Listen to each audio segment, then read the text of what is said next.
ಪ್ರಬಂಧ ಸಾವಯವ ಕೃಷಿ ಪೀಠಿಕೆ.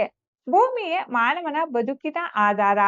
ಸಾಂಪ್ರದಾಯಿಕವಾಗಿ ಪ್ರಕೃತಿಯ ನಿಯಮಗಳಿಗೆ ಅನುಗುಣವಾಗಿ ಕೈಗೊಳ್ಳುವ ಕೃಷಿ ಪದ್ಧತಿಯನ್ನು ಸಾವಯವ ಕೃಷಿ ಎನ್ನಲಾಗುತ್ತದೆ.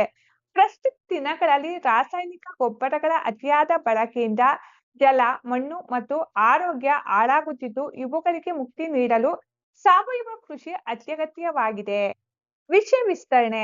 ಸಾವಯವ ಕೃಷಿಯಲ್ಲಿ ಯಾವುದೇ ರಾಸಾಯನಿಕ ಗೊಬ್ಬರ ಅಥವಾ ಕೀಟನಾಶಕಗಳನ್ನು ಬಳಸುವುದಿಲ್ಲ. ಬದಲಾಗಿ ಕೊಟ್ಟಿಗೆ ಗೊಬ್ಬರ, ಹಸಿರೆಲೆ ಗೊಬ್ಬರ, ಕಾಂಪೋಸ್ಟ್, ಎರೆಹುಳು ಗೊಬ್ಬರ ಹಾಗೂ ಜೀವಾಮೃತಗಳನ್ನು ಬಳಸಿ ಮಣ್ಣಿನ ಫಲವತ್ತತೆಯನ್ನು ಕಾಪಾಡಲಾಗುತ್ತದೆ. ಕೀಟಗಳ ನಿಯಂತ್ರಣಕ್ಕೆ ಗೋಮೂತ್ರ ಮತ್ತು ನೈಸರ್ಗಿಕ ಕಷಾಯಗಳನ್ನು ಬಳಸಲಾಗುತ್ತದೆ. ಇದರಿಂದ ಮಣ್ಣಿನಲ್ಲಿರುವ ಉಪಕಾರಿ ಸೂಕ್ಷ್ಮ ಜೀವಿಗಳು ಮತ್ತು ಎರೆಹುಳುಗಳು ರಕ್ಷಿಸಲ್ಪಡುತ್ತವೆ. ಸಾವಯವ ಕೃಷಿ ಪದ್ಧತಿಯಿಂದ ಬೆಳೆದ ಆಹಾರ ಧಾನ್ಯಗಳು ಹೆಚ್ಚು ಪೌಷ್ಟಿಕಾಂಶಯುಕ್ತವಾಗಿದ್ದು ವಿಷಮುಕ್ತವಾಗಿರುತ್ತವೆ. ಉಪಸಂಹಾರ. ಧರಿತ್ರಿ ರಕ್ಷಿಸಿದರೆ ಧಾತ್ರಿ ನಮ್ಮನ್ನು ರಕ್ಷಿಸುತ್ತದೆ. ರಾಸಾಯನಿಕ ಮುಕ್ತ ಆಹಾರ ಇಂದಿನ ಪೀಳಿಗೆಯ ತುರ್ತು ಅಗತ್ಯವಾಗಿದೆ.